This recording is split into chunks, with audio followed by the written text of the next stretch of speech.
नमस्ते, राम राम। मैं पिछले अपने गांव के अंदर 12 साल से प्राकृतिक कृषि कर रहा हूं। प्राकृतिक कृषि यानी भारतीय देसी गाय को केंद्र में रखकर और अपने आसपास खेत के अंदर जो भी वन संपदा है उसी वन संपदा से कीट नियंत्रण बनाना, उसी वन संपदा के पत्तों से हरी खाद बनाना और जैविक कीट नियंत्रण बनाकर भारतीय देसी गौ आधारित गोबर और गोमूत्र से हम जो कृषि करते हैं उसे हम प्राकृतिक कृषि कहते हैं और भारतीय कृषि बोलते हैं।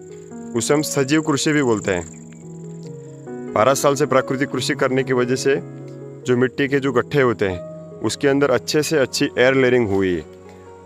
पेस्टिसाइड कम से कम 12 साल हो गए पेस्टिसाइड खेत में डाला ही नहीं।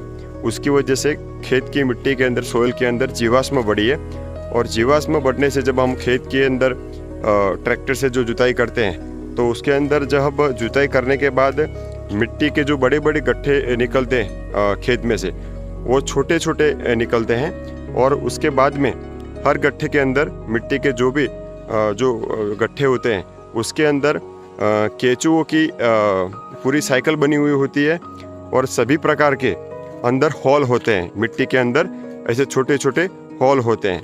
तो जब हम प्राकृतिक कृषि करते हैं तो वर्षा का जल पूरा मिट्टी के अंदर जाता है ज़्यादा से ज़्यादा और पूरे जीवाश्म को उसका भोजन भी मिलता है।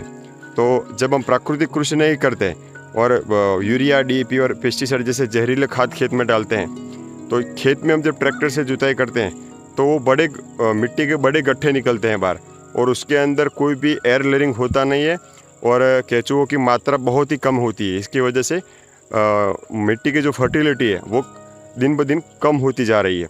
इसीलिए इस वीडियो में आप देखिए कि खेत के अंदर जो अभी ट्रैक्टर से जुताई किए तो उसके हर मिट्टी के गड्ढे के अंदर हॉल हैं, छिद्र हैं और सभी प्रकार के जीवाश्म केंचुआ उसने अपने पूरा चैम्बर बनाया हुआ है।